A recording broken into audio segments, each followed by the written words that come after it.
Hello and welcome back to part 4 of my TransAmerica Trail Adventure Across America series. In part 3, I drove right through the middle of a forest fire and had to divert off course to get out of the smoke. When I linked back up with the trail, the scenery began to change. I went from riding in the cool, damp forest to now the sizzling hot, dry desert. I got to see some cool sights and was now nearing the eastern end of Oregon and heading into Idaho.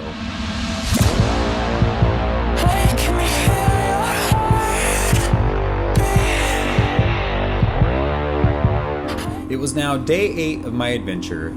I hopped on the road decently early to reconnect with the Tat.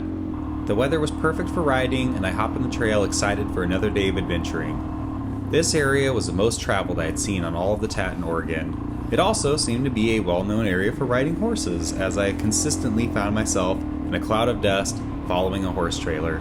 This section of the Tat was actually pretty fun to ride. The terrain was constantly changing from rocky dirt terrain to gravel sections, to some very bumpy sections, and then to the occasional dip, which was probably my favorite. The landscape was also changing fairly rapidly. The small forests of the foothills would often give way to meadows that all but resembled the high desert. Just as fast as the trees disappeared, they would reappear and the occasional creek would pop up. This is where I decided to pull over and take a well-deserved break. I crossed the creek with my luncheon drone. I sent the old air rat high into the sky to capture the beauty of this hidden gem. These water features of Oregon never cease to amaze me.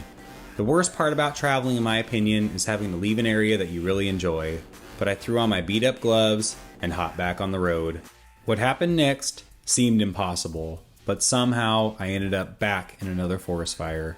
I decided this was my final warning and hopped off the Tat, which I believe was a good idea as the weather quickly soared over 100 degrees. I followed the canyon roads until I was back at higher altitude in the forest lining Idaho. This is where I decided to set up camp near a creek to cool off. The only problem was that this creek was only an inch deep. I was really hoping for a water source, as it had been nearly 5 days since I got to enjoy an actual shower, and everything I owned was drenched in sweat. All I could do was laugh about the situation, and instead focus on all the things that were going right. Learning to adapt is honestly the key to success on an adventure like this, as more often than not, things go wrong as opposed to right. I did have a trick up my sleeve though. The next morning I popped on my sweaty and stinky gear and hit the road to Idaho. I was lucky enough that a section of the Tat passes right by Garden City, where my friend Andrew Townsend just so happened to own a house and invited me to come stay. I opted out of the Tat for this section as the desert riding in 102 degrees did not seem all that appealing. I arrived at my friend's house and set up shop for what would be my new home for the next few days. Thank you so much for watching part 4 of my TransAmerica Trail Adventure Across America series. After a long 9 days of riding, I finally made it to my first destination. Be sure to check out part 5 where I get to enjoy the good life for a few days.